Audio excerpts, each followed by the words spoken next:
Na mpenzi msikilizaji, kama nilivyozungumza wiki jana, ilikuwa leo tuangalie swala la dawa za kulevya, lakini leo inshallah tutaweza kuangalia swala hili la elimu kwa upana zaidi.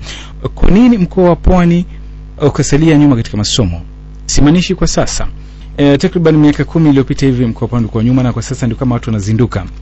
Na kuna mambo mengi sana ambayo kulingana na utafiti wangu niweza kuyabaini na kuona kwamba haya kweli eleza kuchangia mkoa wa Pwani kuzorota kilimo. Mpenzi msikilizaji, tutakuzungumza na wewe tuweze kufahamu. Bila shaka wengi wanafahamu kwamba elimu ndio ileza kuanza hapa mkoani Pwani hata kabla ya kuja wazungu. Inafahamika kwamba wengi wanasema kwamba swala la ubahili wa mali pia liweze kuchangia watu wengi kutosoma katika mkoa wa Pwani. Tafahamu kwamba wakati ule wazee ama wazazi wa zama hizo walikuwa watu na mali zao, walikuwa watu matajiri, mifugo na ardhi. Kwa hivyo ikawa ni kwamba kila kizazi kinapokezana urithi. Ikafika wakati kama jambo la elimu lilikuwa liwezi kuzingatiwa, likaweza kuzingatiwa wakati wa sasa, baada ya kufahamu kwamba sasa kuna chukurithi isipokuwa wazee na elimu. Bila shaka watu wengi pia tatizo liweza kubainika kwamba wengi tuliweza kutegemea sana serikali. Unafahamu kitambo kidogo wengi kusema serikali inatuonea, serikali imetunyanyasa, lakini unaona kwamba tuliweza kutegemea sana serikali kiasi kwamba sio wenyewe tulishindwa kujitahidi, tukasahau kwamba serikali hutia mkono wake baada ya kufanya jitihada. Vile vile kuna kukosa kushirikiana. Hapa na maanisha nini? Hizi jamii mkoani Pwani, kwa nini ilikuwa watu wasiwezi kushirikiana katika kufanya kile kichango? Nasema kichango kuchangizana. Kuja na mchango, kuja na mfuko, kuja na hazina ambayo ingeweza kuendeleza watu kielimu, ni swala lilikosekana. Vile vile zama hizo kulikuwa na kitu kinaitwa scholarship. Hii ni ufadhili ule wa mtu kwenda kusoma. Hapa linaweza kunukuu kwamba kuanzia mwaka ule 1988 kuliweza kutoka, ilikuwa zikitoka hizi. Na sasa tuangalie iliweza kutolewa na shirika moja la kijamii hapa jijini Mombasa, ama tuseme hapa mkoani Pwani. Na sasa hii ziko ngapi? Vile vile iliweza kuona kwamba niko na takwimu hapa mwaka 1985 ya kuweza kuonyesha wanafunzi na kiwango cha elimu. Tunaona hapa kwamba tangu na hapo basi kulikuwa na uhaba wa elimu. Naona kwamba eneo la Mvita ama Mombasa Island, kisiwa cha Mombasa, eneo la Changamwe, eneo la Kisau na eneo la Likoni, tunaona kwa jumla mwaka huu 1985 kulikuwa na wanafunzi 54,750, ila hali walimu walikuwa ni 1,447. Lakini tunaangalia wakati wa sasa, ni kwamba kwa sasa serikali imeweza kuweka mbinu mbalimbali. Wizara zimeweza kuja na kutafuta mipango ya kisasa. Utafahamu kwamba aliyetoka Rais Mwai Kibaki aliweza kuanzisha elimu ya bure. Ili lote ni swala la elimu, na vile vile kuna swala la basari, kukaa na ufadhili zaidi kutoka nje, na hadi kufikia sasa watoto wengi wanaenda shule kila kukicha kwenda kutafuta elimu. Na vile vile kuna mpango wa kuweza kuweka nafuu katika, ni mpango upo tayari, shule za upili. Lakini swali ni je, kwa nini bado ili swala la elimu libakia nyuma? Bila shaka wazazi walikuwa na jukumu, ama wako na jukumu mpaka sasa, lakini tuangalie je, wazazi wakati ule walikuwa na jukumu kuweza kushirikiana na walimu kufanikisha elimu? Vile vile kuna utafiti uliweza kufanywa ikaonekana kwamba, lakini nakwambia mtu kwa ni elimu, ingekuwa lao mkoa wa Pwani watu wameweza kusoma vizuri na kuelimika, basi tungekuwa na kiwango kikubwa sana cha wasomi na wataalamu ambao wangekuwa wameshikilia hasa hizi sekta ya kilimo, viwanda, biashara, dawa, uhandisi na vitu vingi tu sana, vitu vakawi. Lakini kwa nini ikawa kinyume?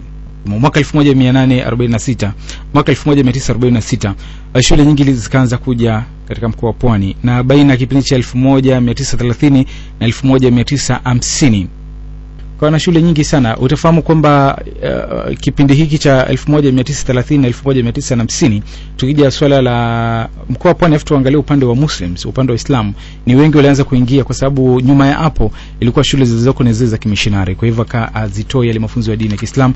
Lakini katika kipindi hiki serikali ikaweza kuanzisha masomo ya IRE, kwa hivyo tukaona kwamba Wapwani zaidi walihitajika kuingia katika shule. Wanasema kwamba chanzo kilizoweza kufanya kwamba Wapwani wakasalia pia nyuma, wanasema kwamba la, hata si kusalia nyuma. Ni swali linaulizwa kwamba serikali wakati huu ama mwaka 1990 iliweza kuondoa kile ilikuwa kitu form 5 na form 6 naita kidato cha 5 na cha 6, na badala yake ukaweza kuwekwa vyuo vikuu pamoja na hizi taasisi za mafunzo. ambapo wengi walitakana kwenda kama hukupata alama nzuri ya kwenda chuo kikuu unaingia katika hizi polytechnics uweze kufanya taaluma yote na uweze kujiendeleza mwenyewe binafsi. Lakini hapo pia kuna masikitiko. Hapo nataka msikilizaji aweze kufahamu kwa nini ikawa kinyume. Kwa nini wengi hawakuweza kupata basi hizi taaluma ndogo ndogo? Maana tunasema kwamba wengine watakuja hewani utasema tunafilishwa. Lakini tunaangalia azma serikali ikaweka polytechnics, ikasema mtu ambaye kupata alama nzuri aingie katika polytechnics. Ni wangapi waliingia?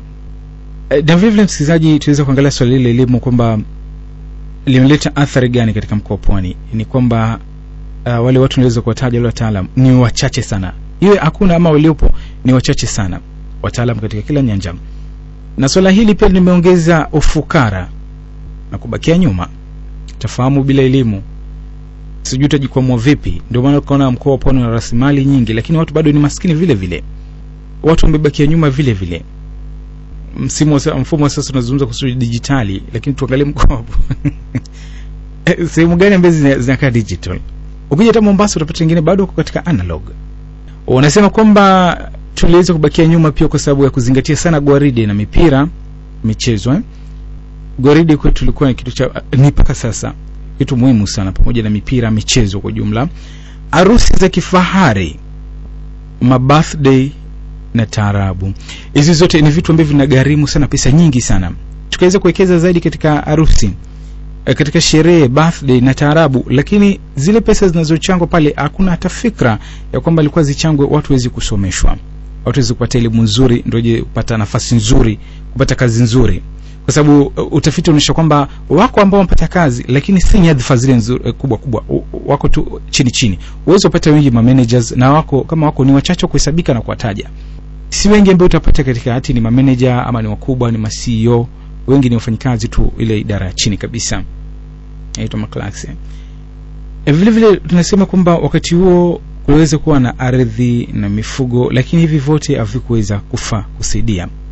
Hakuna viwanda la biashara na lililosalia zaidi ni kwamba watu wamerudi katika tabia kuomba. Familia nyingi katika mkoa wa Pwani wanaomba na kutegemea nchi za ng'ambo. Acha tulete mfano hai. Kwa nini watu wanakimbia Saudi Arabia? Utajaza hapo msikizaji. Vile vile kuna swala la mwanamke, tukimwangalia yeye kipiki yake. Anasema kwamba baadhi ya wanawake pia sababu zilizochangia kubakia nyuma katika swala la elimu ni kwamba waliweza ni kwa sababu ya wanaume ambao walikuwa wanaongoza familia kwa mabavu. Sijui mabavu, sijui ni ukale, sijui ni kitu gani. Wakamfanya asiwezi kusoma. Kwa hivyo mpenzi msikilizaji, nafunga mada yangu, nafungua jukwaa hili, nafungua hoja hii kwa maana nataka kusia hoja yako tuweze kuona je tutatoka vipi katika swala hili. Kwamba elimu katika mkoa wa Pwani imekuwa nyuma tangu kitambo. Je, hali hii itarekebishwa vipi kwa kuzingatia kuwa kuna serikali za ugatuzi? Msikilizaji, nataka tuje hewani tuweze kuzungumza hili. Ni kwamba kule tushatoka. Tunaangalia swala kwamba tunataka tupate elimu ya kisawa ndio watu waweze kupata makazi mazuri kwa sababu tunaona kwamba serikali za county ziko na kazi nyingi sana. Kila county sasa hii inaonekana kwamba iko na rasilimali ambazo itajiri watu. Tuangalie bandari kule Lamu, tuangalie viwanda vya madini Kwale na Taveta, sehemu za Mombasa. Tunaona kwamba hivi vitu vitahitaji watu kufanya kazi. Lakini watu aina gani? Watu wataalamu. Jitajika watu tu mazezeta watu usofahamu kitu chochote la haiwezekani. Na vile msikilizaji nataka kufahamu, je, familia zisizo na uwezo zitawezaje kusomesha vijana wao hadi kupata ujuzi mbalimbali? Kwa sababu lazima kuna mzazi mahali fulani anataka kusomesha mtoto wake lakini hana uwezo. Msikilizaji, nataka tusaidiane. Najua kuna CDF, kuna vitu vingine vingi lakini tuweze kusaidiana hapa. Ni njia gani tutatumia tuweze kutoka? Na vile vile kitu gani kimesababisha Wapwani kusalia nyuma kimasomo? Haya ni yangu. Tunataka msikilizaji na wewe ufahamu na wewe uniambie unawahisi kitu gani kimetufanya kusalia nyuma kimasomo ama kuchelewa kusoma, na unaona hali hii tuweze kuiondoa vipi? Na wanalilio maskini je tutawasaidia vipi? Msikilizaji, nambari zangu za simu ziko wazi. Wewe bwana kaka Faiz. Na mimi vipi hali yako? Alhamdulillah, njema. Nakusalia salamu bwana mashallah. Vile unavyoanza unajua mimi sikufundishwa, mimi najua assalamu alaykum. Sasa hii sijui vipi hiyo. Assalamu alaykum wa rahmatullahi wa barakatuh. Haina tofauti na assalamu alaykum wa rahmatullahi wa barakatuh. Okay, wa alaykum salaam wa rahmatullahi wa barakatuh. Tahali lakini. Alhamdulillah, hufukoko. Samasiku Ustadh Nurdin wa Hindi. Karibu sana Ustadh Nurdin. Shukran bana. Utuletea hoja komavu kabisa. kuhusiana na masala ya elimu kaka Faiz Musa. Wallahi tena Nuruddin. Natumai wewe mpaka leo ukawa mtangazaji mahiri, mtangazaji shupavu, mtangazaji ambaye kwamba unayependekeza mbele ya umma. Natumai ulipata shida juu ya elimu. Bila shaka. Na bila shaka bila cheti chako hapa nafikiri usingesikika katika idhaa ya Rahma, ndivyo sivyo? Kabisa ndivyo. Nataka tuangalie mambo matatu ambayo kwamba yanayosababisha elimu katika mkoa wa Pwani kusambaratika. Jambo la kwanza, nafikiri bwana kaka Faiz Musa ulijaribu kuichachawizia kuhusiana na umaskini. Ndio. Umaskini ni donda sugu sana. Tukija katika mkoa wetu wa Pwani, naam, katika mkoa wetu wa Pwani alhamdulillah Mwenyezi Mungu atujalia tuko na mali. Lakini baadhi yetu kuna marginalized people ambao kwamba wasiojiweza, ambao kwamba ni maskini hayo. Mtoto kama huyo kasoma kuanzia primary kamaliza form 4, ima katoka na B+, ima katoka na A, lakini hana pa kwenda bwana kaka Faiz Musa. Tufikiri hilo kwanza, mtoto kama huyo tutaweza kumsaidia namna gani ili aweze kusonga mbele. Tuko na masidefu, tuko na mambo tofauti na tofauti, lakini sasa kuhusiana na umaskini ndio imekuwa ni donda sugu sana, mojawapo katika mambo matatu ambayo kwamba yanayosababisha elimu ya watu wa Pwani kuzorota na kuharibika. La pili, ndoa za mapema bwana Faiz Musa. Utamkuta msichana ni mdogo kasoma darasa la 8, amemaliza mpaka chumba cha 8, inatenda kabla hajajiunga na hata kidato cha kwanza. Utakuta msichana kama huyu kwa ajili ya hali ambazo kwamba zisizoeleweka wazazi wanaenda kumuoza mume. Hatimaye baada kwamba kuoza mume, labda yule mume ambaye kwamba alimuoa tu kwa ili kukosa budi, kwa sababu kuna kule kuoa kwa kupenda ulifanya lile jambo kwamba ni sheria ya Mungu na ni amri ya Mungu, na kuna ile kuoa kukosa budi. Hatimaye msichana kama huyo maisha yake anakuja kuharibika. Jambo la pili katika mkoa wa Pwani ambao kwamba inasambaratisha elimu kwa upande wa watoto wetu. Jambo la tatu bwana Faiz Musa, ni hadarati. Utakuta watoto wadogo, utamkuta mpaka mtoto bwana Faiz Musa, mimi nishawahi shuhudia kesi kama hizo. Mtoto wa darasa la form, utamkuta mtoto ambaye kwamba ima kwa form 1 kidato cha kwanza, form 1 ima form 2, aende kuingia darasani pasipo na kuvuta bangi. Mtoto kama huyo watarajia atoke na nini bwana Faiz Musa? Aingie darasani pasi na kuvuta bangi, ima aingie darasani pasi na kumwagia ugoro. Mtoto kama huyo ndio aende kusoma. Mtoto kama huyo utatarajia atoke na kitu gani? Na Ustadh Nuruddin, naam, na pengine sasa unaona hali tuweze rekebisha vipi baada ya kufahamu kwamba tatizo ndivyo nilivyokuwa. Nilikuwa naja baada ya kumaliza matatu, ndio naja kuangalia namna gani tushirikiane kuweza kuimarisha elimu katika mkoa wetu wa Pwani. La kufanya ni hivi bwana Faiz Musa. Meko wataka kupika chakula bwana Faiz Musa na huna jiko la makaa, utapikia meko ina gani? Utatumia la kuni, mawe, sivyo? Bila shaka ndio. Ile la kuni bila shaka lahitajia mawe matatu. Ndio. Katika yale mawe matatu bwana Faiz, ndugu yangu, jaribu kuondosha jiwe moja, sufuria yako itakaa? Haiwezekani. Haiwezi kaa. Sasa ndio napigia mfano yale mawe matatu.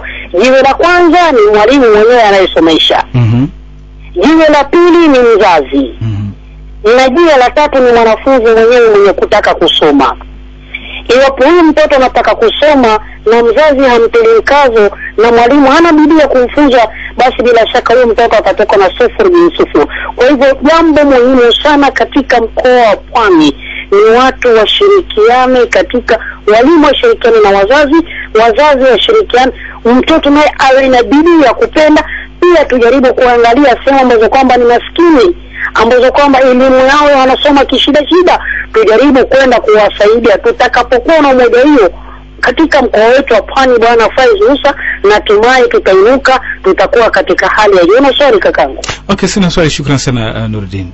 Shukrani na Mungu akubariki. Akubariki sote Ustadh Nuruddin. Shukrani sana. Radio Rahma leo. Pole sana, shukrani sana mpenzi msikilizaji, zimesalia dakika 4 kuweza kutimu mwendo wa saa 4 kamili. Bila shaka tunataka kufahamu msikilizaji, tutatoka vipi katika swala zima la elimu. Tunatamaa sana kuweza kuajiriwa kazi za kisasa, tusiwe wafajiaji tu. Lakini tunaomba bila elimu haiwezekani. Matatizo yameweza kusemwa na Bwana Nurdin, ndoa za mapema na vitu kama hivi. Je, tutafanya vipi kurekebisha hii hali? Wengine wanauza mapema kwa sababu hawana pesa. Je, utatoa pesa wapi kujikimu? Radio Rahma. Halo. Naam. Salamu alaykum tangu Faiz. Wa alaykum salam bwana teacher. Ndiye ndugu yangu. Mimi nashukuru hofu kwako. Sasa Faiz, nakushukuru mwanzo kuleta angalau mada ya kijamii, kwa sababu hii ni mada ya kijamii. Nakushukuru zaidi na wewe. Mimi nitaanza hapa. Naam. Hapa mkoa wa Pwani hakuna viongozi Faiz. Wako tele tangu zama hizo. So ukipata nafasi ndugu yangu Faiz, hao walokuwako waloangushwa katika utawala na wamekuwa katika uongozi, na wale wengine ambao wamefariki, sote waombea Mungu awasamehe au sivyo. Lakini hao walokuwako na wale ambao wameangushwa, mimi nataka waje waulize, watupatie data ya foreign government scholarship ambazo zinakuja nchi ya Kenya. Wao walichangia ngapi kuzileta Pwani? Kwa sababu katika tathmini naambiwa 203 foreign government scholarships zilikuwa only 54. But sasa kutoka 203 mpaka 2012 zimekuwa 609. So watuambie walichangia wapi pakubwa kwa kuhakikisha kipaumbele wanaipatia elimu, na hizi foreign government waliwapa watu wangapi katika mkoa wa Pwani? Wale wabunge 21. So mimi nakupa homework hiyo, watafute wakwambie. Pili Faiz, another problem ni kuwa viongozi ambao wanachaguliwa katika mkoa wa Pwani hawapi elimu kipaumbele.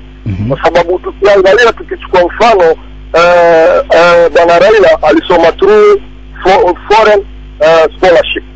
Wengine ambao wako katika utawala hivi sasa wengi walisoma through scholarship foreign. So hawa wetu walifanya nini? Na hawa wetu sasa Faiz hawapatii elimu kipaumbele. Kwanza, kiongozi hakuna hata siku moja anaweza kusema katika muda wake per month angalau atembelee skuli yoyote tuende akajua matatizo ambayo wanafunzi wanaface na walimu wanaface. Hawendi. Akienda pale anakwenda toa zawadi, wanafunzi wamefanya vizuri. Sasa kama Faiz wewe upandi, utafuna nini? Sawa? Sasa wamechangia paka wazee wamekuwa katika ile environment ambayo iko katika mandhari tunaelewa. Unajua Faiz, mtu anaharibika kutoka na environment ambayo iko karibu na yeye. Kweli urongo? Ni kweli. Sasa hiyo ndio imekuwa imechangia. Alafu Faiz, jamii ya Swaya Pwani yenyewe education hawakuipatia kipaumbele, kwa sababu unakuta mtu ulikuwa anaamini kuwa akifanyia uganga ama uchawi atapata kazi. Unaona? Na Faiz wao wamesota sana, kwa sababu uko hapo ukiangalia sasa hivi kuna ustadi wa kwambia mtoto wa Kiislamu akifikisha umri wa miaka 15 anatakana ameshamaliza msahafu. But tuangalie Faiz sasa hii data ambayo iko, wangapi ambao wamefika over 15 years hawajamaliza msahafu? Wengi sana. Wengi. So watu ipatiki kipaumbele. Alafu mimi kama vile mimi nakuunga mkono, umesema watu watachanga kwa ajili ya harusi. But watu wakiitwa mchango tumchangie Faiz and university, watu watasema Faiz ana babake na mamake. Unaona? So hiyo ndio problem. Ndio hapo nasema kama hupandi utafuna nini? So wale waliotangulia walijaribu kuigandamiza kabisa education, hakuipa kipaumbele, lakini waliipatia kipaumbele starehe, kwa sababu Faiz siku moja alimuuliza mzee mmoja kuhusu gwaride. Wale wazungu waliokuja hapa wa colony walikuwa wakija, alikuwa haji rais, ilikuwa nakubwa wale wanakuja wale mkubwa wa wanajeshi, na mwanajeshi mkubwa wote wa mwanajeshi wanafuatwa na gwaride. So wazee waliigiza from hapo, ndio maana unaona magwaride watu wanavishwa uniform wakati wanaenda kupiga magwaride. Mbona gwaride alipigi watu wakiwa vishwa uniform? So nikasumba ile environment ndugu yangu Faiz. Mpenzi msikilizaji, ni saa 4:07 na kipindi The Inside Story, hoja komavu hoja pevu. Jina langu ni Faiz Musabdana, ikiwa siku leo tunaangalia hoja pevu kabisa, swala zima la elimu. Kwa nini mkoa wa Pwani ukasalia nyuma kilimo? Kwa nini tukajenjaruka kuchelewa? Kwa hivyo ni kwamba sisi tulichelewa kweli, lakini wacha tufike. Ni wachache, si kwamba pia hawajasoma, wako wachache. Wameweza kutoa mfano pia waliotangulia kuja hewani. Lakini tukasema kwa nini tukawa wachache mno kiasi cha kwamba paka viwanda vilivyoko katika eneo hili vinakosa watu walio na tajriba, watu walio na ile elimu inayofaa. bila shaka kuna mahali watu wamekwama.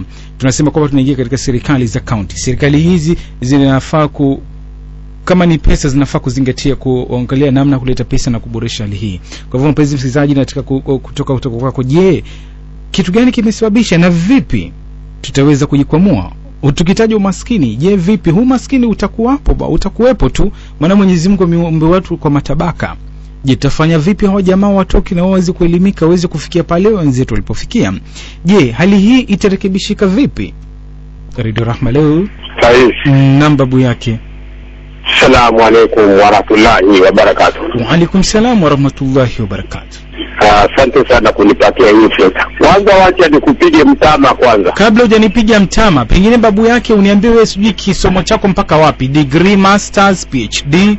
Tulikuweko nazo kakangu. Zikapotea ama? Tulikuweko nazo hata kama si nyingi. Wasomi tulikuwa nao. Mashaallah. Na nitakuelezea siri ya urembo mpaka tukafikia hapa mahali. Lakini wacha kuchokore kidogo bwana. Bismillah. Unajua wewe umeona ulete hii hoja pevu ya elimu kwa sababu ulikuwa unajua tunatia review pia TJRC na kuna ule mkutano wa wenye kufuga tai huko kabisa. Na yakwe unajua ikiwa ama bwana tawaweka tu hii watadifuga bao. Sasa na sisi na mimi kwa sababu sitaki kufugwa bao, wacha niweke hii nitulize wao. Vinataka tu swala la elimu tu babu yake, tutasaidia vipi basi? Sasa kadri ya uwezo wangu, wasikia ticha alipokugusia hapo. Nimemsikia. Sasa hapa walipojua pwani kuna ngawira, kuna chakuliwa, kuna rasilimali, wajua walitufanya nini? Walituuliza mnataka nini? Tukawaambia raha, wakatoa license za kucheza mpaka barabarani. Tutaka ndogo ndogo. Sasa walipojua kwamba hao watu tukiwapa raha, hata zile makazi za KTA wakiandikiwa, kwa sababu kuna kaugonjwa kao wamekazoea hawata ili tuwamalize. Akienda zile kampuni kubwa, unajua ilikuwa inaitwa Kilimbili kule haba. Basi wewe kwa sababu kunyumbani kuna raha, unaenda na 6 sheet zama ya tuzafererwa ile tupa yetu. Basi unapewa siku 7. Unarudi nyumbani, unaenda na 6 sheet. Mgonjwa unapewa siku 7. Watu wenzetu wanachukua. Ndio. Sasa wacha nikufananishe na Central. Central wao wana kilimo kile chao, majani ya chai, kahawa. Sasa yale mavuno wanapeleka direct kwa cooperative. Sasa utakuta watoto wao wote mpaka wanaenda kusoma kwa sababu ni hela iko. Ndio. Sasa hapa kwetu pwani wakatugongea Biksa chini, Ramisi chini, Korosho chini.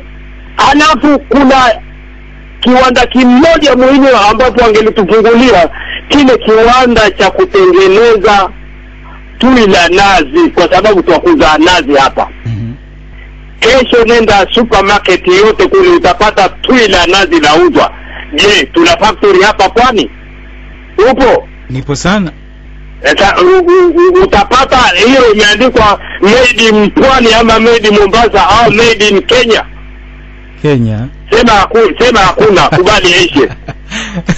Lakini ukitaka kutoka Thailand, Pakistani iko.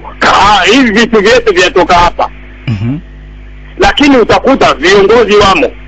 Sasa unajua wale viongozi nao kwa sababu walikuwa wanataka wakija tuwapigie mikono tuwaabudu. Sasa hawakuleta hiyo elimu kwamba mpaka usome ndio ule. Uangalia ile kitu inaitwa scholarship. Ndio. Zilikuweko. Hata hivi sasa ziko, lakini zitaletwa na nani? Mawaziri tulikuwa nao, wabunge tulikuwa nao, manaibu na wabunge tulikuwa nao.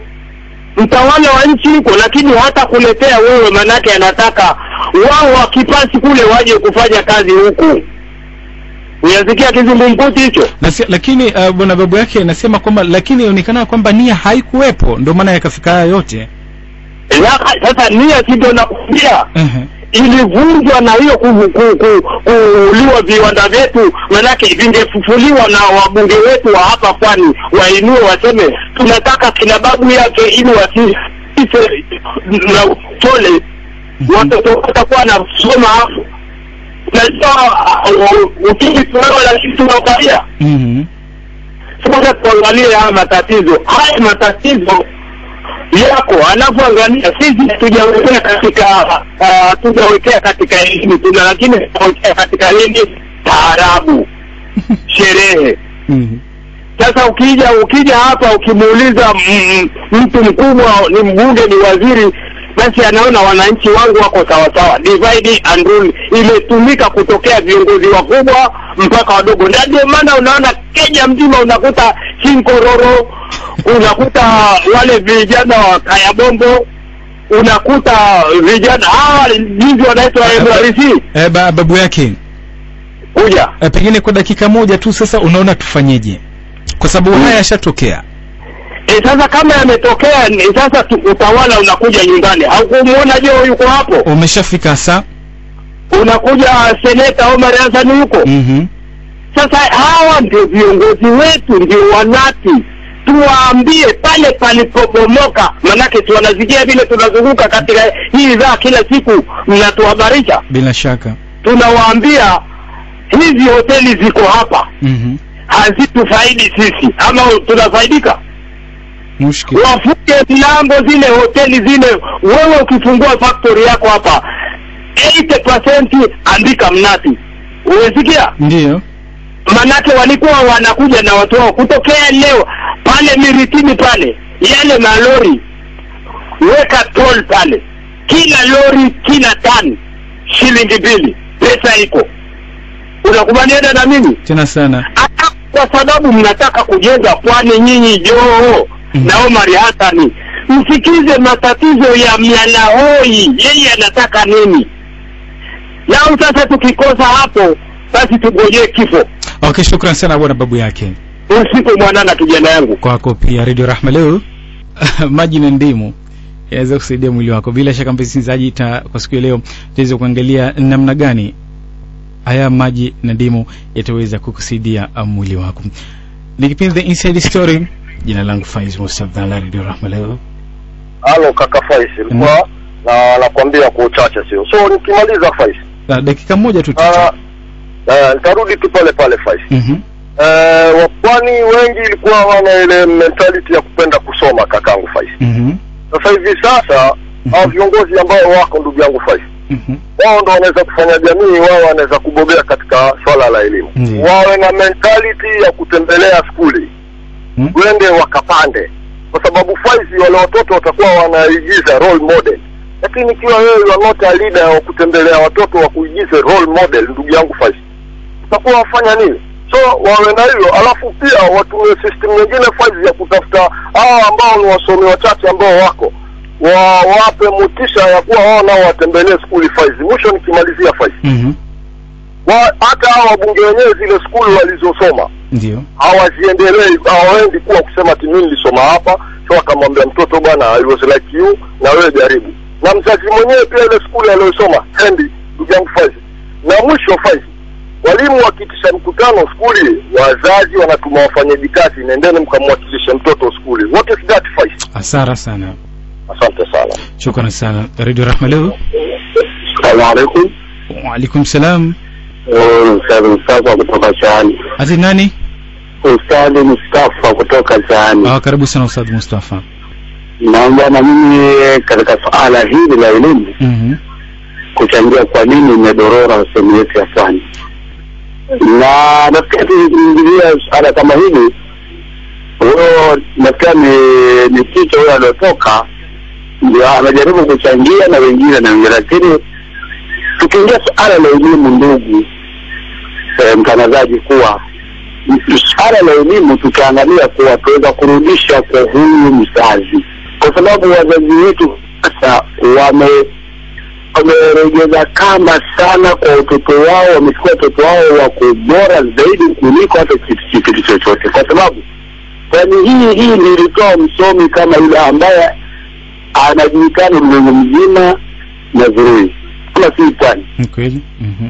Wakina dokta fulani tukiangalia kuna madokta fulani ambao wanategemea, tuna madokta wa kuangalia matibabu wa nini na wasomi wa lecturer wengi ambao wametoka hapa. Kama ni kusema pengine ni hali ya kimaendeleo, kwa sababu kuna suala la maendeleo kusema viwanda, namna ambavyo mtu alikuwa anasema mmoja, suala la viwanda viko mbali na kwa nini watoto wetu hawaendelee pande ya elimu. Sisi kijifunza kiwanda nitakuwa watoto wetu watakuwa na bidii, la sisi suala kurudisha kwa wazazi. Kama sallallahu alaihi wasallam akamwambia kwa mtoto yote yule ambaye anazaliwa bila shaka huwa na umbile la unyenyekevu. Ikiwa na lengo kwa umbile la mtoto mnyenyekevu kumsikiliza mzazi yote, kusikiliza ulimwengu mzima, na hata pia atasikiza lile kauli aliyoambia Mtume sallallahu alaihi wasallam huwa ikra hii imekusanya maumivu. Hakuambiwa soma kitu fulani tu pekee, bali ni asome, ajue dini yake, ajue Mungu yake, ajue lugha mbalimbali. Lakini kwa sababu ya wazazi, hata madrasa hii ambayo utaishirikia, tusema madarisi, tusema si Uislamu, watoto lazima wasome yari katika mashule. Ukiangalia watoto hii wenye kusoma, wallahi hata watoto wengi kimwambia kusala hajui. Sasa suala kwa ufupi, kwa sababu ni wengi wanachangia, nasema tarudi katika nini atasema Mtume sallallahu alaihi wasallam kwa kullu mauludi yule bana fikra illa abawahi yuhawidani au majifani au nasrani. Hii ni hadithi ambayo imekusanya mambo mengi sana. Kwa kila mtoto yote azaliwa aweza kupelekwa namna ambayo kwamba gari linaweza kuwa na matairi bila ya dereva maalum ambaye anaweza kulipeleka sawa. Bwana ndugu mtangazaji, anaweza kwenda na gari hilo gari halitoweza kwenda. Gari haliwezi kwenda mpaka lazima yule mwendeshaji driver au expert ama vipi. Naam, ndio. Sasa nasema kuwa gari lolote likisimamishwa pale, atakapoingia ambaye si driver kisawasawa, bila shaka ile gari halitaenda. Lakini atakapoingia driver kisawasawa, utakuta gari laenda, gari liko sawasawa, kila kitu kiko sawasawa. Sasa mtoto huyu ni kama gari lilosimamishwa pale. Ikiwa hakupata mzazi mzuri ambaye kumwelekeza kusoma na umuhimu wa kusoma, yule mtoto atakuwa hakuelimika na wala hata imekana mwendoko mzuri. Sasa weko wamesoma na mpaka wakawa na malektora nje ya nchi yetu na wanasikika. Je, walisoma watu na wamelelewa vipi? Mbona watoto wetu vipo walea kihivi? Mtoto yuko tayari aenda kanina madawa kuleza avutia pale kuberi. Unajua mtangazaji kuberi inanuliza? Ndio. Mtoto aenda kununua, anaenda kununua ni dawa, alafu anaja kuvuta pale, mama uko pale, mtoto anakuberi pale, ni ile miongoni na ulezi. Mtoto anaja pale, ndio anaenda kuingia kwa unga na vingine. Wewe baba unaangalia, mama unaangalia, ndio mtoto yule hataweza kuendelea kusoma. Sasa turudi tunasema si kwa sababu ya maendeleo ya viwanda, wala si kwa sababu ya kuwa tumeacha nyuma.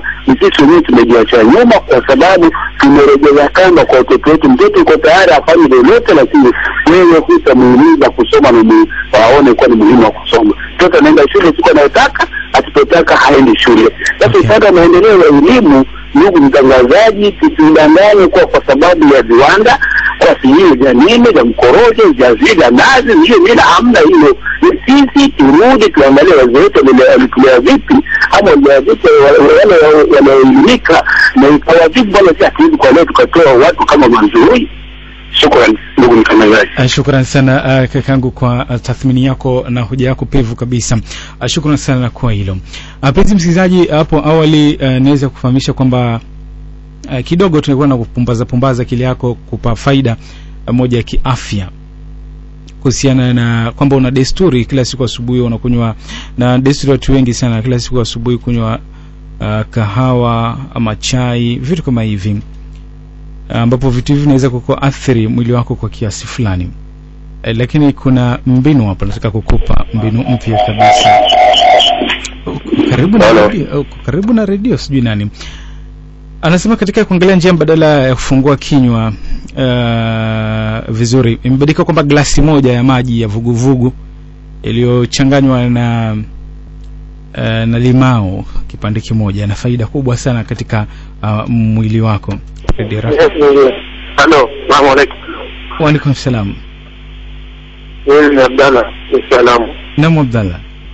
Ndugu Faiz Musa, ningependa kuzungumzia masuala haya ya elimu.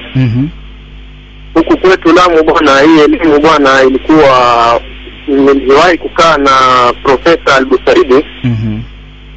Na akanielezea kwa uzuri masuala haya ya elimu kwetu. Unajua hii elimu ya sekula huku kwetu, ulikuwa na wazazi walikuwa na fikra mbaya, walikuwa ya sekula. Ndio. Kwamba haifai, ni makosa. Ndio utakuta wazazi wengi wa huku ambao waliokuwa siku za nyuma hawakupata elimu. Ndugu Faiz Musa. Sasa hiyo ni kitu kimoja ambacho kimechangia watu kukosa elimu huku kwetu. Kisha na pia kulingana na hali zile za kimaisha, kwa sababu ukiangalia mzazi wako ni hamali kazi. Pole sana kwa kuweza kutikiwa na simu. Alafu nakwambia zifuatazo ni baadhi ya faida kubwa za kunywa maji kwa kuchanganya na juisi ya limau asilia. Limau asilia kama ilivyoweza kuainishwa, kuthibitishwa na research mbalimbali ziweza kufanywa. Salamu alaykum wa rahmatullahi wa barakatuh Sheikh Faiz. Wa alaykum salam wa rahmatullahi wa barakatuh mjomba Thani. Hali yako mzee? Mimi nashukuru sana, hofu kwako. Leo umeleta mada ya kututukana.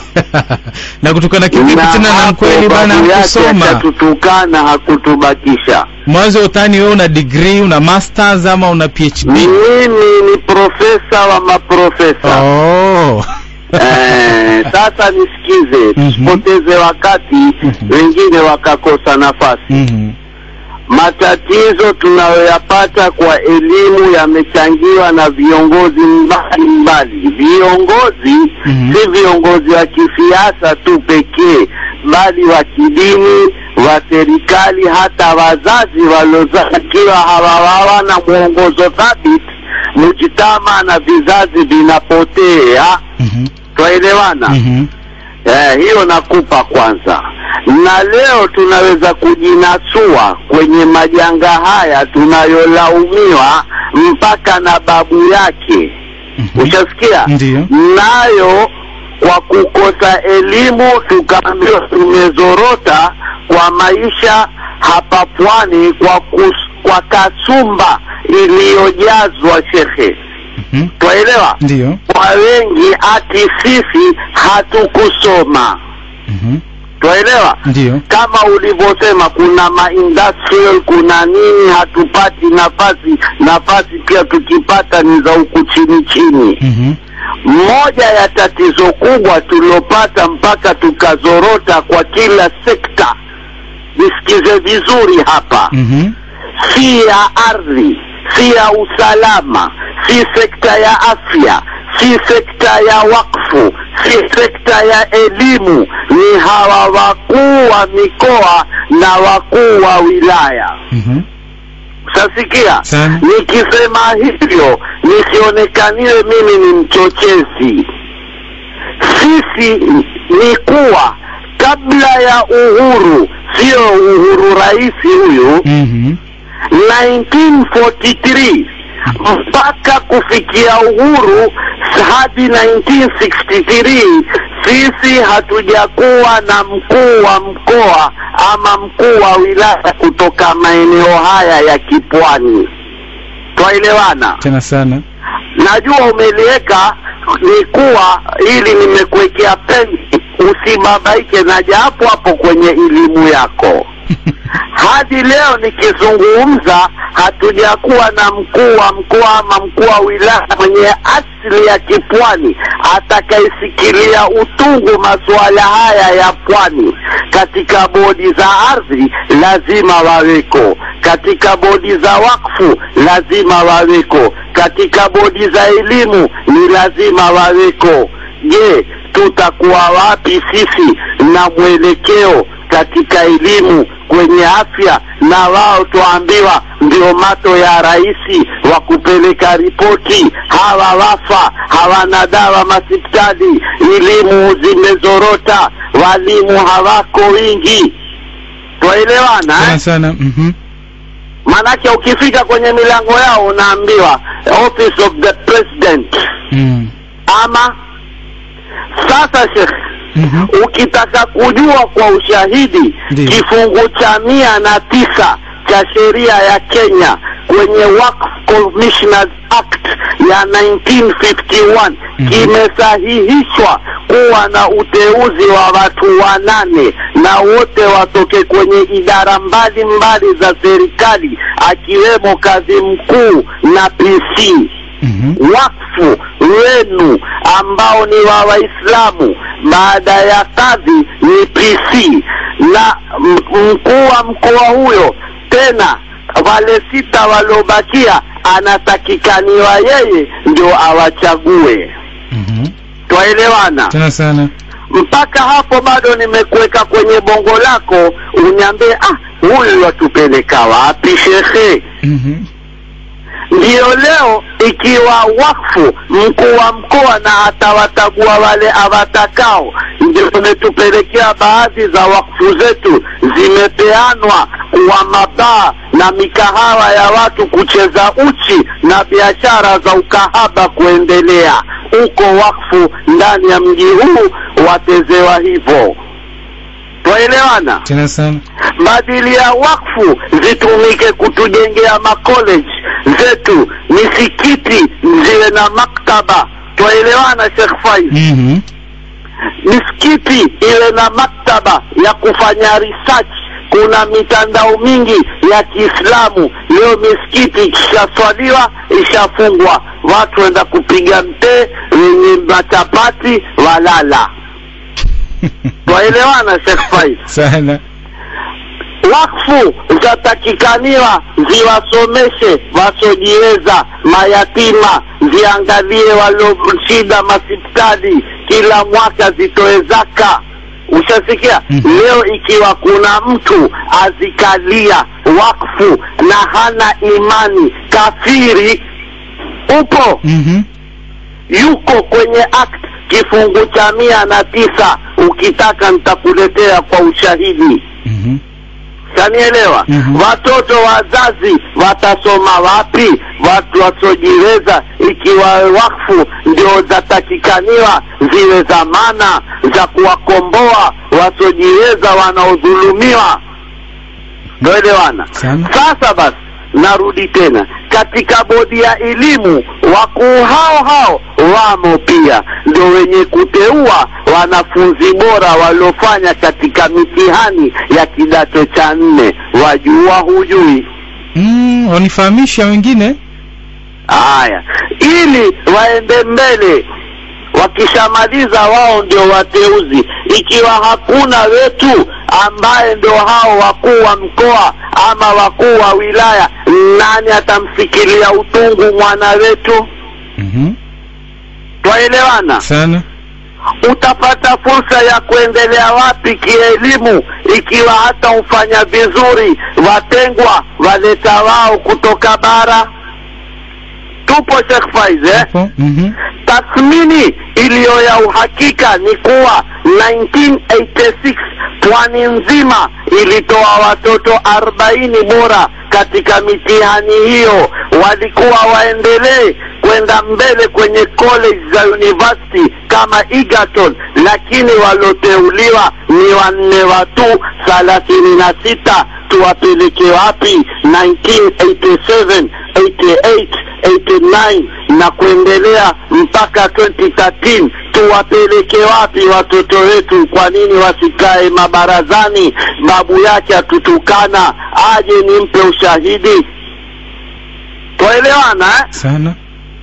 Leo ndio pale aya ya 123 ya suratul An'am, Mwenyezi Mungu asema a'udhu billahi minash shaitani rajim, wa kadhalika ja'alna fi kulli qaryatan akbara mujrimiha liyamkuru fiha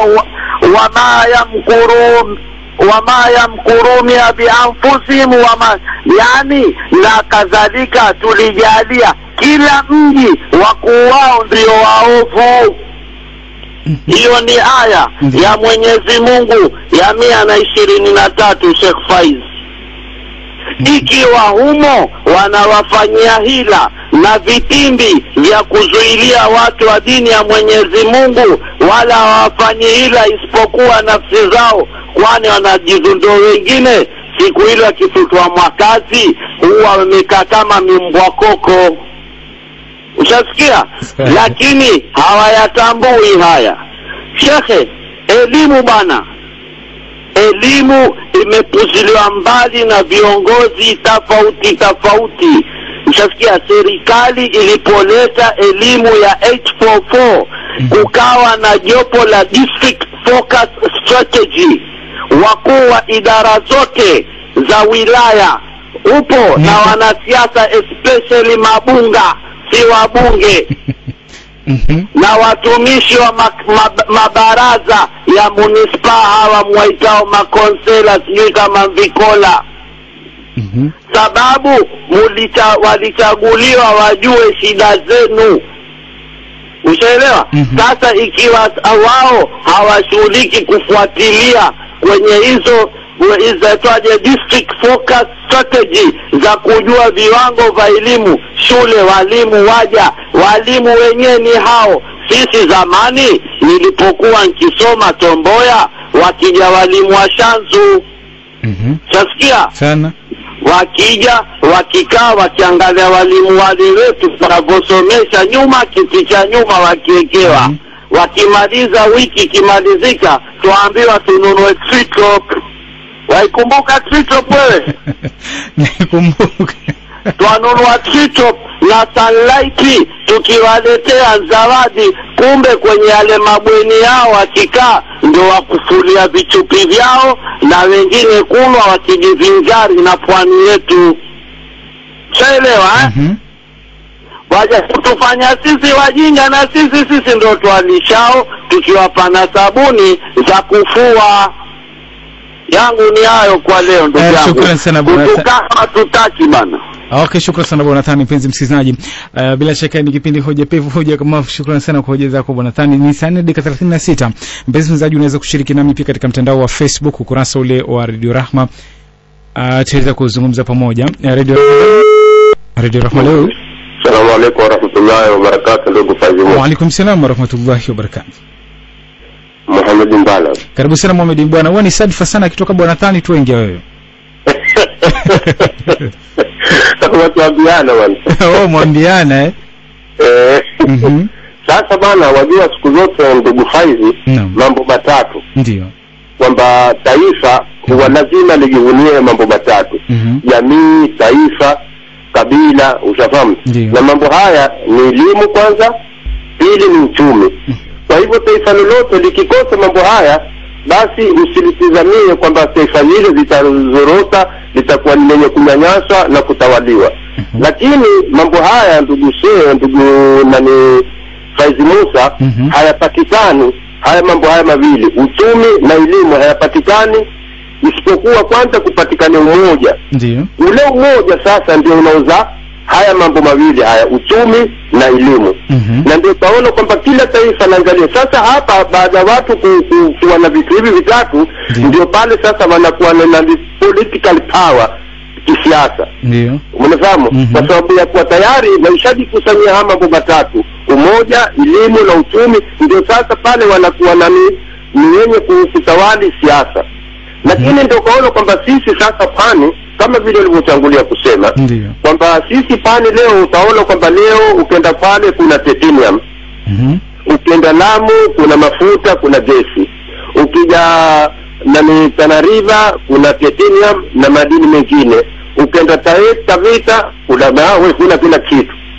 Sasa utakuta kwamba kwamba utaona kwamba haya yote sasa sisi yametutoka, yamekuwa tumetawaliwa kwa sababu tumekosa ile political power ya kisiasa. Kwa sababu leo ukiniambia kwamba wanasiasa wetu ambao kwamba tulionao leo ni kwamba ni ya kusikitisha kwamba sio wale wanasiasa ambao kwamba wanaotugua kwamba siasa ni uchumi, siasa ni elimu, siasa ni umoja, siasa ndio inaopeleka maendeleo. Ndio kaona leo wenzetu kila makabila waangalie, utaona kitu kilichowafanya wao kufaulu kwanza walikuwa ni umoja, ndio baadaye wakapata haya mambo mawili ya uchumi na elimu, ndio leo wakatutawala kisiasa. Lakini jambo la kusikitisha ndugu Faizi Musa, leo ilikuwa kuna barua muhimu ili nikupe changamoto ya kuona kwamba ule udhaifu tulionao, lakini bahati mbaya leo sikupata kijana wa kuweza kunisomea hii barua ili kukupa wewe mazingatio,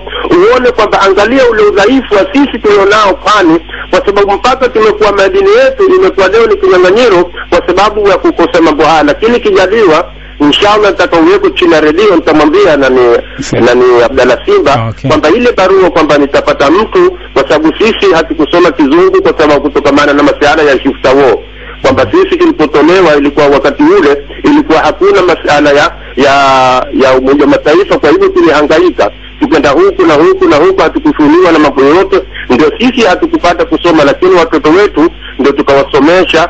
Na leo ndio nikasema kwa sababu kutokamana na ule elimu tuliokuwa nao ya dini, ndio kaona leo tumepiga hatua. Hii barua ni muhimu sana, lakini inshallah kijaliwa itakuja kuiangazia katika redio Salama, watu waangalie namna watu tulivyokuwa na elimu na tulivyokuwa tunao uwezo wa kuona kwamba sisi vipi tutaweza kujiendeleza, lakini tumekosa umoja, tumekosa wanasiasa. Shukrani. Okay, shukrani sana bwana Mohamed Mbwana. Lakini hii ni idhaa ya Radio Rahma, sio idhaa iliyoweza kuitaja wewe. Katika ujumbe mfupi nasema Mungu akubariki bwana Faiz Musa, kijana Fahadi Marusi akiwa kule Lamu. Mwingine anasema kwamba bwana Faiz Musa tuko pamoja mpaka mwisho wa kipindi. Huyu anaitwa Colonel Omar Sheikh akiwa kule Lamu. Sheika akiwa kule Lamu. Anasema Faiz Musa Abdalla, habari ya kupotea siku nyingi, nimekumisi, nimeikosa sauti yako, huwa sina raha mimi. Ni Yakubu akiwa kule Kilimani. Ustadhi Muidani kutoka Likoni Konsolata anasema asalamu alaykum Faiz Musa, tatizo kubwa ambalo usababisha wasichana wa shule kushika mimba za mapema ni wazazi. Utakuta mtoto haendi shule mpaka apewe pesa. Je, siku wazazi hawana pesa? Jambo jingine atuwapeleki madrasa. Ni Ustadhi Muidani, shukrani sana kwa tathmini yako hii. Anasema hi Radio Rahma, it's because sisi kama jamii ya Kiislamu tulikuwa tunathamini sana madrasa than skuli. Bila shaka hili jambo la madrasa inshallah siku nyingine Mungu akitupa uwezo tutaweza kuangalia elimu ya madrasa wakati huo. Ujumbe mwingine mfupi hapa anasema kwamba aliyosema mzee wetu ni ukweli kabisa. Wapwani wenzangu, tuna macho tunaona, masikio kusikia. Solution ni lipi? Huo ni ujumbe wake Yusuf Bambam. Wengine wametumia ujumbe wake okay, acha tupokee simu kiasi cha kuangalia Radio Rahma leo. Wa alaikum salam chairman. Hali yako bwana? Salama, hofu kwako?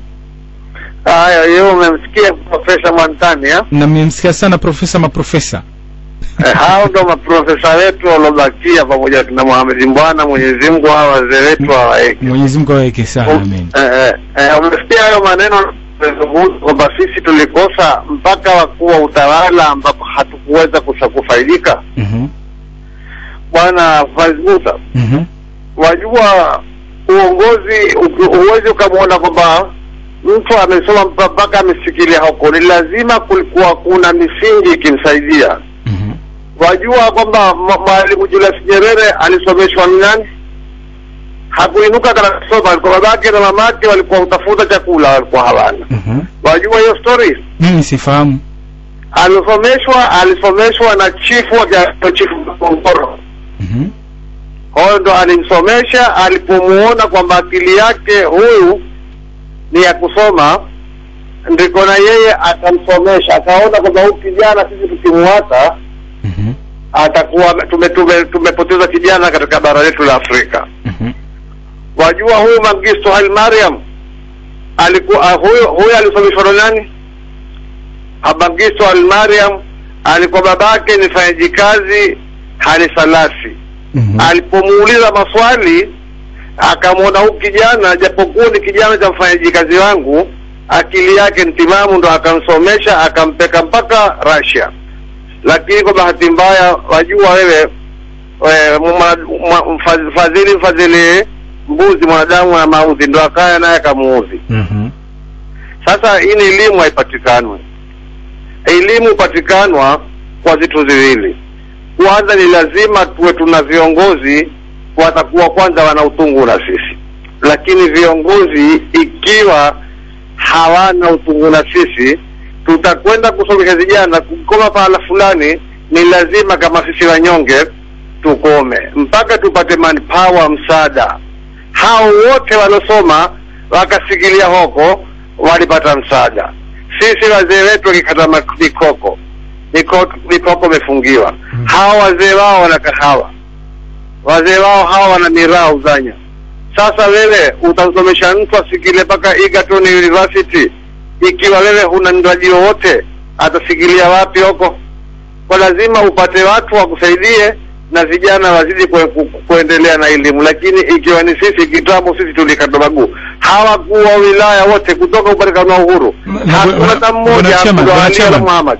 Bwana Chairman, nasema baada ya kufahamu haya, unaje kama wewe kama wazee wa Lamu mwezi kukaa muangalie, je, mtafanya vipi ndio mweze haya yaliyotokea wakati wenu asiweze kutokea kwa kizazi kilichopo? Sisi upigana usiku na mchana. Mpaka wale ambao wako baharini, wale ambao wao tuwasomeshe, kwa sababu sisi tunataka ile tumpeke grupu la kwanza, grupu la pili, grupu la tatu tutakuwa tumejikomboa sote. Ni kweli. Lakini sasa hao viongozi wetu watakubali sisi tutaka kula mtu tuwapiane wote, tuwashike tuwapeleke, ala uangalie atokae ndani ya skuli tuwarudishe. Watakuwa wote wamefaulu, lakini Mungu atajalia tumepata viongozi wazuri marahini, tutawaangalia. Shukrani bwana. Shukrani sana Bwana Chairman Sululu. Katika mtandao wa Facebook anajiita mume wangu, anasema sponsors kama zipo ziwe za watu wote, sio kwa kujuana au kifamilia vile. Lazima mizani igonge ndipo na kila mmoja kwa kila upande angaliwe. Mwingine anajiita Hizampare, anasema kama nao wameligundua hili basi wanaweza kufanikiwa, kwani kila anayehitaji elimu ni lazima aridhike. Kataron Joshua anasema shida ni kuamini mambo ya zamani kama uchawi na watoto kuzoeana sana na wazazi. Watoto wengi pwani hawachapwi na wazazi. Alafu kuna mmoja hapa ananisomea kabisa, itabidi nisome tu hivyo hivyo.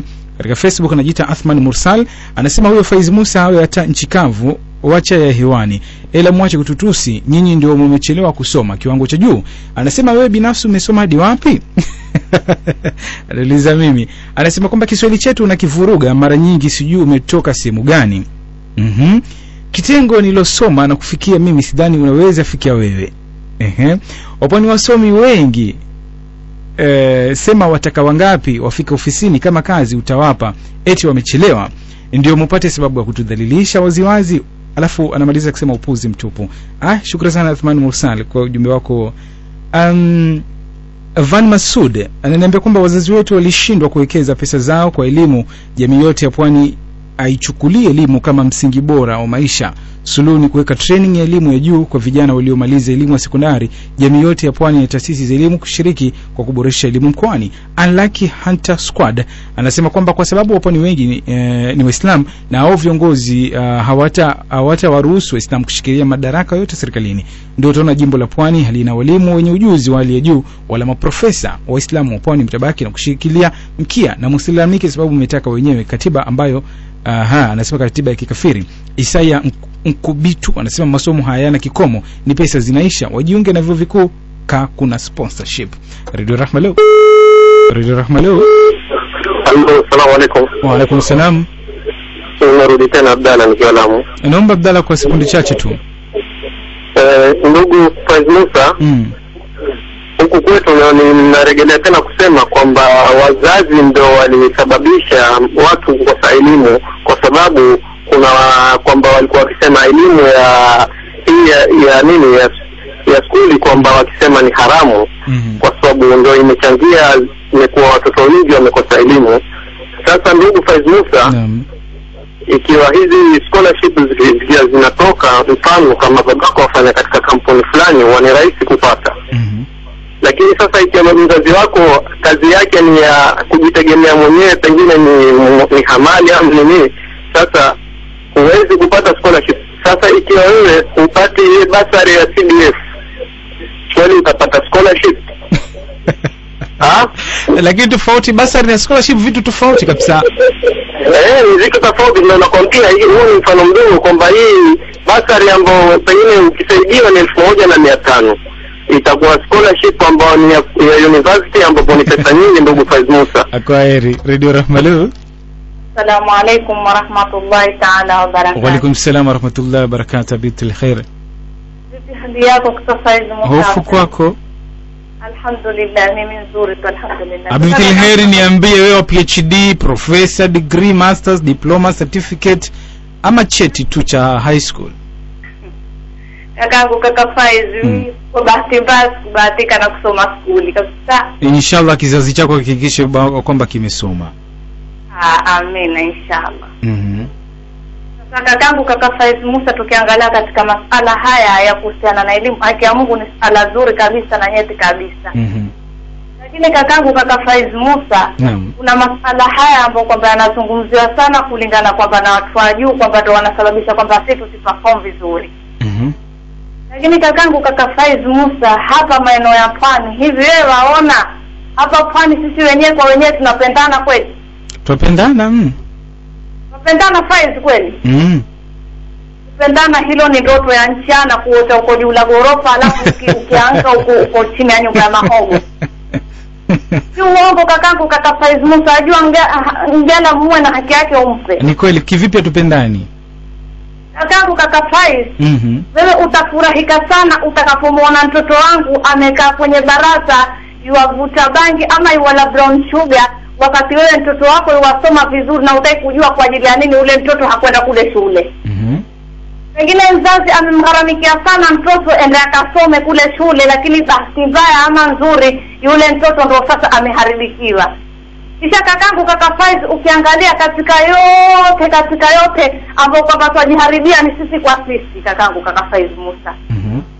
Manake kweli kama wao wanafanya yao wanafanya. Kakangu kaka Faiz Musa, ukiangalia katika masuala ya walimu, utakapomuona mwalimu mfani na mwalimu wa juu, utashangaa pengine mwalimu wa juu aweza kukusomesha mtoto wako wa kipani na akasoma na akaperform vizuri kuliko sisi wenyewe walimu wa hapa pwani ambao kwamba tukizaliwa cha pwani. Na kakangu kaka Faiz, yani yale mambo ambayo kwamba sisi tukusudia kuyafanya tunavunjana sisi kwa sababu kakangu kaka Faiz hatupendani sisi kwa sisi. Na pale ikiwa sisi hatupendani sisi kwa sisi, ndipo pale Mwenyezi Mungu Subhanahu wa Ta'ala sasa katuambia katika hadithi yake tukufu, ni hadithi al-Qudsi, alipotuambia katika hadithi yake, idha aswani man ya'rifuni sallatu alayhi man la ya'rifuni. Sisi kakangu ndio tukasalitishwa watu ambao kwamba hawajui Mwenyezi Mungu, ndio watu koroge na watu furuge. Kwa sababu ya nini? Kakangu kaka Faiz, haki ya Mungu, amini usiamini, haya ni maneno nayazungumza sasa hivi, na nitakapokutoka nitakuja kupondwa kama siku ile Alhamisi ilipokuja kupondwa hapa hewani. Kwa sababu ukizungumza jambo la ukweli kakangu kaka Faiz, hapo waja kupondwa bila sababu ya msingi. Lakini kakangu Faiz, mimi nakwambia, mimi siogopi kupondwa wala nini, mimi ukweli na usema hapa hewani atakayekuja naye. Shukran sana Abdul Khair. Shifike yuko kafanya kipindi cha mipasho. Bila shaka Abdul Khair, mimi leo nimekuwa na kipenzi changu cha karibu sana. Niliamua niseme kwa ajili ya Allah. Akaniweza kunifundisha aina ya watu watatu. Akasema kuna mtu wa kwanza Abdul Khair kama wewe uliomtaja wewe, kwamba yeye kazi yake usikiza tu mtu atasema nini alafu aje hewani ama atafute kibaraza huko, unamsikia yule hivyo tu kujadili watu, ndio kazi yake kubwa saa 24. Alafu ndo kuna mtu yeye akija hewani anawaza wale mawazo ya kadri ya kuweza kuangalia jambo kwa uzuri, akalizungumza kwa uzuri. Alafu nikaambiwa kuna yule mwenye mawazo classic, wazungu wanasema classic grade 1. Hao ndio unafikiria ubunifu ile juu, ufikiria viwanda, ufikiria nini. Kwa hivyo Abdul Khair, watu kama watasikutie tumbo joto. Jua Mwenyezi Mungu amewaumba na wapo, akashawabashiri katika vitabu. Kwa hivyo ukitaka kupigana nao utapata tabu. We need to improve the quality of education by having qualified teachers and revise our education syllabus to meet the standards set worldwide. Ensure our schools are fully equipped with educational materials, labs, IT, etc. Parents should play a major role to bridge the gap between teachers and students to improve the relation. Vocational technical colleges should be established to absorb dropouts. Ni ujumbe wake Mansur, sijui akiwa wapi vile. Jumbe mwingine anasema kwamba leo bwana Faiz umenipunga nikapungika, umeniacha hoi kwa kasida ina mianga nuru wa mtume, wanidai mfuko wa paramandi. Ukija Lamu utopata, utufungie kipindi nayo, unibaishe paramandi kitu gani? Tumia ujumbe unielezee. Faiz Musa, hapa Lamu kulikuwa na pesa za basari, walakini wakisomeshwa watoto fulani, sisi walala hoi tuenda mbio tukawasomeshe watoto wetu, walakini kwa sasa tuna kiongozi mpya, kwa hivyo mambo ni mazuri. Ted Captain Lee akiwa kule Lamu Seafront. Bwana Chama Sululu, umelaumu uongozi kwamba afiki yale mawazo ya bwana Thani kusema kwamba uongozi kwamba pia nyinyi dhulumu, lakini naona hapa jumbe nyingi zinazokuja na yule alitoka hewani yule kijana nimemsahau jina, analaumu nyinyi wazee, mwanzo unasema mlitumia dini. Ni kweli katika utafiti na ambao kwamba zile shule zilipoanza kuja ilikuwa zina mambo na dini, mkakataa kenda hii dini sijui ni kavivi na hivi, na sasa hapa inakuja nyingine kwamba basari ilikuwa mnazipeana kwa wale watu, na wanasema kuna msemo unasema watu wanaangaliana wale waliotia piko ndo anapoa masinia. Faiz Musa, pongezi sana, tuko pamoja. Ni Abu Omar. Alafu unasema Faiz Musa, tulipoambua Kasomeni tulisikia Katomeni, dereva ambulance ikiwa kule Lamu. Radio Rahmalo. Assalamu alaykum wa rahmatullahi wa barakatuh. Ni Faiz Musa. Wa alaykum salaam wa rahmatullahi wa barakatuh. Mjara mada nzuri sana ya muhimu zaidi sana. Na hili ni mada ya kutafuta elimu, mada ya utetezi ama mtu kulaumu ama vipi, kutafuta uvumbuzi vipi. Kwa sababu ukiangalia elimu ya sasa ni talent kwa mtoto mwangalie, kwa hivyo mtoto anasoma lakini na gift yake ambayo sababu ni artist, na vile ni aweza kufanya ujengaji, michora ya mambo mengi yani pia. Sasa nina shida ni wazee pia ukana mtoto akitoka shule ukaa leo umefanya nini, umesoma nini, ufuatiliza. Na wazee pindi wanapokuwa wale wako kwenye bodi ya shule pia ni mzuri kufuatiliza wale walimu, kuangalia walimu wanafanya nini na watoto. Kwa sisi tunakuja mambo mengi sana, ndio mshamtoka na shule unaangalia laini yako na lala kile salaumu ama ndio basi nileta kabisa nitangie somo wewe kufuatia ujazi somo wewe kudunia unalamika. Sasa kila kitu lazima kuelewa pia, hakuna kitu rahisi bwana, kila kitu kwa kufuatiliza. Kwa sababu watoto pekee yake hawatakani tu, na walimu wana bidii kuwafuatilia. Pia wale walimu hawana bidii, wazee ni makelele kwa serikali waondoshe, na walimu wa bidii na ni wazee wana bidii na serikali pia ina bidii, lakini sasa hivi hatukokuwa na bidii kufuatilia ukae kimasteri kuna hili haitokea, kwa sababu hayo profesa wakati huu kwa mbali mambo mengi yamepita, kwamba tunaona yamepita. Sasa ni lazima tushirikiane, na kuna kitu kama kushirikiana, kwa sababu ukishirikiana umoja ndio nguvu. Lakini tukisema tutakuwa kila mmoja analalamika peke yake, ndio pale jambo linapotokea ukisema hapo anakuja katika kwa hivyo lazima kushirikiana. Tukiangalia hali imesema viongozi wajiri siasa wasaidia, kiangalia upande wa serikali wasaidia yote, pia na sisi wenyewe tumekubali kulemewa mpaka sisi wenyewe kwamba tujiamue kwamba sisi ndio hali sisi kupata jambo lazima tushirikiane elimu kwa watoto wetu watapata, na elimu kusema elimu ya dini za dunia, lakini na mjini pia tunataka kuangalia anapenda nini katika maisha yake, ambayo kwa maisha haya aweza kufanya na tafaulu. Lazima afuatilie kijana ile talent ambayo uko nayo, na asili kutaka maji mazuri kuna maji ya machungwa ni maji ambayo ni muhimu zaidi, na maji ya ndimu pia ni maji mabaya, ni maji ya kusafisha mishipa, ni maji mazuri. Masalamazi katika Facebook. Arkeli Bobson anasema hizo dharau ndizo zitakuja wafanya mulie day moja, msikome, endeleeni. Sijui dharau gani. Precious Marima anasema msituzungue, wangapi tuko na ujuzi. Alafu Mustafa Madu Mutibu anasema wapwani ni magenius, hata awe hajaenda shule atakuwa ajua kila kitu.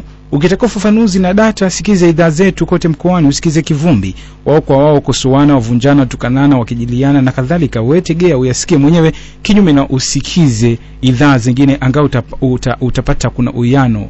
Alafu Azhar Nasir anasema ni sponsors ndio tumekosa. Ndio hapo Azhar alikuwa anataka watu je tuweze kufahamu, je hizi sponsors tutazipata vipi?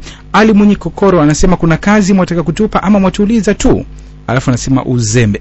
Mwatuuliza tu uzembe, hasara yako kaka. Wanasema kwamba maji ya vuguvugu aliweza kutiwa juisi ya limau kipande kimoja inaweza kusaidia. Msikilizaji, na mambo mengi sana nataka kukupa, lakini muda wao ni ruhusu. Ni kwamba usaidia usagaji, nakupa tu mbio usaidia usagaji wa chakula, uondoa sumu kwenye kwenye ngozi na mwili, na uimarisha kinga ya mwili vile vile, na vile vile uondoa ulevi wa kahawa. Kama umezoea kunywa chai kiasi kwamba ukose chai unasikia ugonjwa, inakusaidia. Usaidia kupunguza uzito kwa wale ambao wanataka nataka kubakia slim. Mambo kuzingatia bila shaka msikilizaji, tuweze kuangalia wiki nyingine. Msikilizaji, wacha tuangalie, ilikuwa tunaangalia sana, tumeweza kuona chanzo na suluhisho. Shukrani, wengi wameweza kutoa suluhisho, tukasema uongozi, tukasema na nini, lakini pia msikilizaji, tuangalie hapa mali pamoja kwamba jamii, wacha watu waweze kushirikiana. Ile kichango kichengezana, wacha jamii iweze kufanya, kando na kumwangalia, kando na kutegemea CDF, kando na kutegemea na vitu vingine, wacha jamii zenyewe zishirikiane. Kama vile waweza kusema bwana teacher, kama tunakuja pamoja wakati wa harusi, wacha tuje pamoja pia kwa jambo kama ile elimu. Maana kwa nini nasema CDF ipo, serikali imetuwekea, lazima tu apply, si lazima lakini ni vizuri ku apply. Nafahamu mimi niliposoma miaka 2.5 chuo kikuu, niliweza kupata CDF mara moja tu, na mimi ilikuwa sivunjiki moyo, ilikuwa mimi apply. Natumai ukienda katika ofisi ya CDF nilikuwa apply, labda karatasi zangu zipatikana nyingi sana, lakini kipindi chochote niliweza kupata 1300 tu na mara moja tu. Kwa hivyo unaona kwamba ile swala la kutegemea CDF, sijui kwa serikali mpya kama wengi walivyoweza kusema kwamba kina babu yake unasema kwamba uongozi sasa huko, anakamtaja senator na governor wake. Unataka kuangalia je, italeta natija? Ama kama alivyoweza kusema msikilizaji kutoka Lamu, akasema zipo basari lakini huwa zinaenda kwa watu wale watwana. Bila shaka hii itakuwa suluhisho. Kwanza msikilizaji, tuweze kujibidisha msikilizaji, hata kama hauna namna, fika katika zile ofisi unazoambiwa kwamba ngao unajizaweza. Mashirika yapo, lakini mashirika haya pia ni hivyo dhaifu. Siwezi kujua hata nafahamu mimi, sijui kwa kiasi gani usaidia, lakini naona ni mambo yale kutatizana tu. Kwa hivyo muhimu msikilizaji, tuweze kujitahidi. Kuliweza kutolea mfano wa kuuza mazao. Kuna watu wanafanya mazao hapo, tukasema nazi zipo. Kwa nini hizi nazi hazilimishi watu? Japo ni kwa faida ndogo, lakini tukasema palipo na nia, wacha tu na nia. Maana mambo mengi sana sisi hatuna nia ya kufanya, ndio maana tukasalia nyuma. Msikilizaji, ni wakati huu kwamba elimu kwa sasa ndio kila kitu. Kama nilivyoweza kusema awali, kwa sasa hakuna urithi mwingine. Si kwamba wazazi wetu wana mashamba makubwa kwamba tutarithi mashamba na mifugo na majumba, la. Ni kwamba sasa kila mtu anachobidi kurithi ni elimu. Ile elimu iweze kukusaidia. Serikali ya Kenya katika mfumo wa demokrasia wakasema kwamba naleta kazi mashinani baada ya dhuluma za miaka mingi. Napitia bado tume ya TJRC ile ripoti, tutaweza kuiangalia siku nyingine. Akasema kwamba kila kitu kikuja mashinani, 75% ya kazi zitoke mashinani. Lakini tujiulize msikizaji, ukitajua kazi unafikiria nini? Pengine wewe ukitajua kazi ni mtu kwamba ukitajua kazi unafikiria kwenda kazi ya kukatakata maua, kusafisha barabara sasa usiku, sasa hivi ngibibwa na gari tuna watu kusafisha. Pengine hizo ndio aina ya kazi unazofikiria, kwenda kupika chai, kazi ya kukaa sijui kufanya nini. Kwa nini tusifikirie kazi ya kisawasawa, kazi ya kwamba unaitwa interview na watu 50 na ukienda ukakaa pale fanya mahojiano na ukapatikana wewe ndio unafaa? Tunazungumzia kazi za aina hiyo. Tunazungumzia taaluma kisawasawa. Kuna village polytechnics, kuna polytechnics ndogo. Je, hizi tumeweza kuzitumia vipi? Mtoto amefeli standard 8 ama amefeli form 4. Vipi mtoto tunamuendeleza kile kiwango chake? Tuweze kumpa ujuzi ambao kwamba ataweza kujiajiri yeye mwenyewe, kwa sababu nyingi za polytechnics zinatoa ujuzi ambao kwamba mtu bila kuajiriwa mahali ataweza kujiajiri. Tuangalie sekta ya jua kali. Sekta ya jua kali katika eneo la mkoa wa Pwani, je, inafanya vipi? Kwa nini watoto wetu basi kusije na mbinu? Wazee wengi tumezungumza, kina bwana Thani, kina Chama, kina Mohamed bwana na kina babu yake. Ni watu wazima katika jamii zenu. Pengine mje na fikra vipi wale vijana pale mtaani mtaweza kuwashikilia pamoja, mwapo ujuzi, wafungue mabanda yao. Kuna mfano asubuhi wakati kufanya utafiti hii, tukaangalia kwamba utafiti huu wa elimu, ukasema kwamba kuna watu hapa katika mkoa wa Pwani wanatumia miti inayopatikana hapa misitu kutengeneza vinyago. Wanapata ujira wao kutokana na hilo. Nenda Chaani kule Changamwe, utaweza kuona mfano haya ninayozungumza. Kwa nini ikawa mkazi wa Pwani hakuweza kugundua hii ya kwanza? Kwa nini hili lisitufaidishe wa kwanza? na kuna mambo mengi sana yanaweza kutumia mkono. Kwa hivyo kando na mambo ya mkono, tuna usomi wa kisasa wa mainjinia kina Mohamed Bwana, kina Chairman, nasikia kuna Lamu huko port na kuja. Mwafahamu vizuri kutahitajika mainjinia pale. Kutahitajika human resource ya nguvu, maki itakuwa sima ya human resource wasiwasi ya kisawasawa, na kutakuwa na departments nyingi sana. Hizi zinahitaji watu walio na madegree, watu walio na madiploma na zaidi na zaidi na zaidi. Je, tunajitayarisha vipi? Ama bado tunasubiri manusura? La, wakati ni sasa. Kweli hatuna namna, lakini wacha tuwe na nia, tuweze kupiga hatua mbele, tuweze kuona tutafanya vipi. Mpenzi msikilizaji, ni saa 5:04, nataka nimpishe shekhe mmoja hapa tuweze kutupa mawaidha. Tuongelee shekhe nani? Tarakilishi imeweza kuambiwa icheze mawaidha ya Uthman Maalim, daraja ya mume na mke. Msikilizaji, mimi naye tutakutana inshallah mizungu panapo majaliwa siku ya Jumapili. Nitaanza rasmi kushika kile kipindi cha Waida Daud, kipindi cha Profesa Abdalla pamoja na kipindi cha Tiba la Rahma mwendo wa saa 10. Kutoka kwangu na kutakia usiku mwema na kushukuru sana kwa kuwa nami kuanzia mwendo wa saa 3:30 hadi saa hizi. Sikiliza mawaidha haya kisha mpenzi msikilizaji, kuna Qur'ani inafuata, kwa hivyo usilale. Hii ni Radio Rahma 91.5. Jina langu ni Faiz Musa.